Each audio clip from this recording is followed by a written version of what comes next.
Chapter 6. Merribeth. Merribeth held her breath as she checked the thermometer. Lucas certainly hadn't seemed sick when she'd gotten him home last night. In fact, other than still being apologetic, he'd been his normal, energetic self. She'd put him to bed early and placed a cool washcloth on his head, just to be sure, but she'd retired for the night thinking that perhaps Edith had just chosen a bad time to take his temperature. Sure enough, the thermometer read 98.6, perfectly normal. Though she was annoyed she had to miss work over nothing, she was relieved it was nothing serious. A doctor's visit was definitely outside her budget, especially with Christmas coming soon and the loss of a day's worth of pay. 98.6, that's normal, buddy. How are you feeling? Still a little tired, he said with a yawn, but I think that's just because I got up too early. I told you I wasn't sick. He dipped his spoon back into his cereal bowl and scooped up a large amount of brightly colored circles. She did not understand his obsession with Fruit Loops lately, but she was sure she had enjoyed sugary cereal as a child as well. Besides, he didn't seem to mind the generic brand, which fit her budget, so she supposed she shouldn't complain. You did, bud, but I guess Edith has to be careful. The spoon paused just outside of his lips, and he locked gazes with her. I don't have to go today, right? His sad tone was not lost on her, and she gave him a sympathetic smile. You don't. Her policy says I have to keep you out, even if you have no fever today. I know you don't like it there, but your new school starts in a few weeks, and I'm positive you will have so much fun there. He shrugged, clearly not believing her, and continued munching on his cereal. Merribeth couldn't blame him. She had told him he would enjoy Edith's. And while he did have fun some days, it was not the same as when she'd been able to stay home with him. Anyway, this means we can go see Holly for lunch today. Would you like that? A sparkle ignited in his eyes, and he sat up a little straighter. That would be fun, but do we have the money?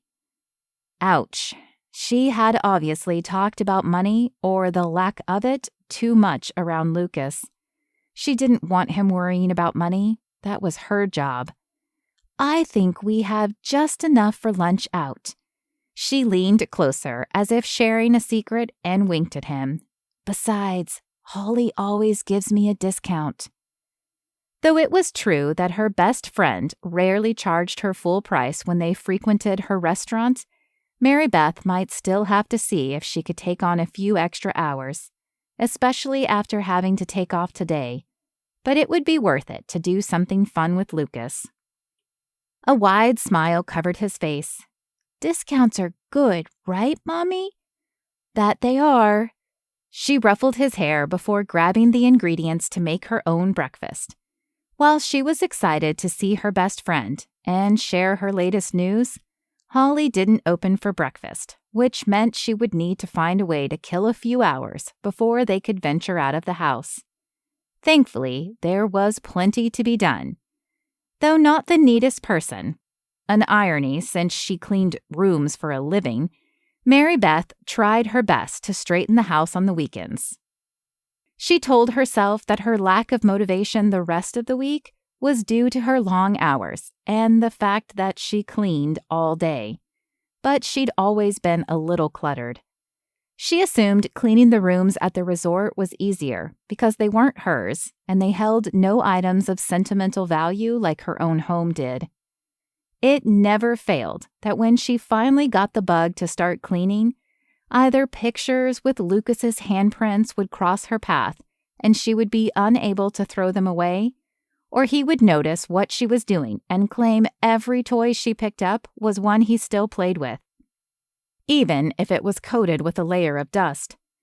Perhaps she could finally make a dent today, and maybe, if she was lucky, it would keep her mind off the topic it kept trying to wander to: what to do about Chance being her new boss.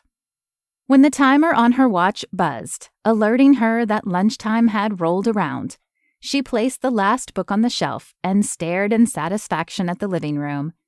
Though not perfect, she had managed to find a place for everything, and it definitely felt neater than it had that morning. Plus, she had managed to keep her mind off Chance for 3 whole hours. That was definitely a win in her book. She hollered down the hall for Lucas and then ducked into the bathroom to check her appearance. After smoothing a few stray tendrils and adding a shimmer of lip gloss, she grabbed her keys and they headed out the door. Holly's restaurant was already filling up as they entered. It wasn't surprising, as other than the restaurant at the lodge, it was the most affordable place in town to eat and had the best food. They had barely made it in the door when Holly's high-pitched squeal reached Merribeth's ears. "Merribeth, is that you?" She threw her arms around Merribeth and squeezed tighter than Merribeth would have thought possible from her lithe friend. "I thought I was going to have to show up at your job and drag you to lunch."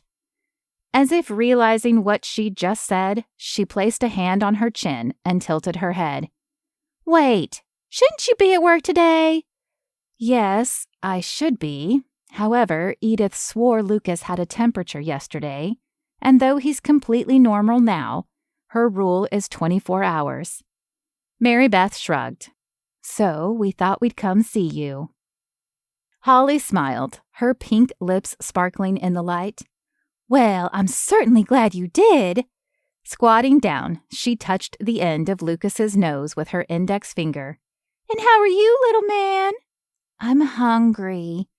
Merribeth rolled her eyes as Holly laughed. Lucas was definitely a growing boy, and eating seemed to be his favorite hobby behind video games lately. "I can certainly help you out with that." Holly grabbed 2 menus from the hostess stand and led the way to a table near the back. "I'll have to keep an eye on things, but I think I can snag a few minutes with you." "Good, because I definitely have some news for you." Holly's brow quirked at that statement. "Can't wait to hear it. You guys decide what you want, and I'll be right back." "Okay, Lucas, what do you feel like today? Burger? Pizza? Nuggets?"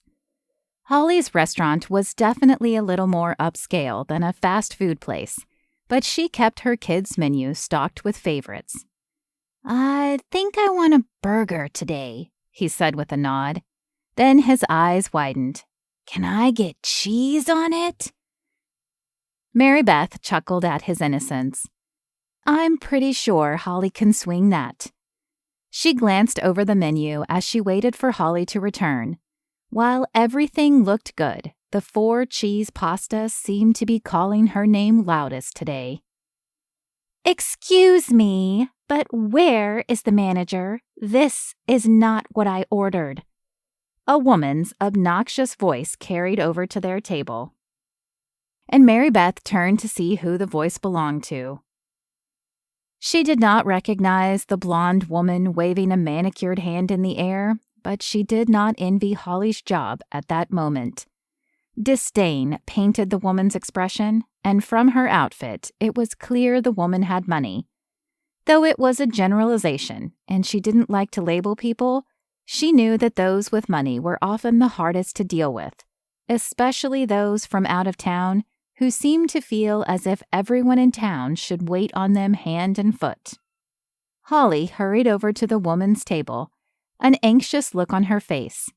A quick scan of the restaurant revealed Merribeth was not the only person watching the loud exchange. "I'm Holly, the owner. What can I do for you?" Holly's voice was calm, though Merribeth knew she hated dealings like these. Holly was a laid-back boss and preferred to keep her restaurant low-key. "I ordered the salad with dressing on the side, but as you can see, it came on my salad." The woman held up her plate, as if that explained everything. "Well, I'll be happy to fix that for you. Let me order you another salad." "Don't bother." The woman issued a loud sigh and made an exaggerated motion of checking her watch. I have an appointment I have to get to. I'll just eat later. Oh, and don't expect a tip." Before Holly could say another word, the woman stood and exited the restaurant. From the obvious swinging of her hips, it was apparent she knew people were watching and wanted to give them a show. Merribeth shook her head at the audacity of some people and offered Holly a sympathetic smile when she returned to their table. "Don't worry, everyone in here heard you handle that with grace." Holly sighed and shook her head. "I just don't understand some people, but I'm not going to dwell on it. Did you guys decide what you wanted?" Merribeth gave Holly their order and waited for her to place it and return so she could share her news. With a sigh, Holly slid into the booth. "Okay, order placed. Now, you said you had some news." "I do, and you're not going to believe it. You know how I told you they were hiring a new manager at the lodge?" Holly nodded and tilted her head. "Yeah? I'm assuming you met him or her?" Merribeth chuckled. "Boy, did I. My new manager is my ex-boyfriend." She fixed Holly with a pointed stare so she would understand just how awful this was. "Wait, the one from high school who said he was incapable of love and would never return?" Merribeth had filled her in on all things Chance one night after Lucas had gone to sleep. "The very one, and he's acting like none of it ever happened." "What?"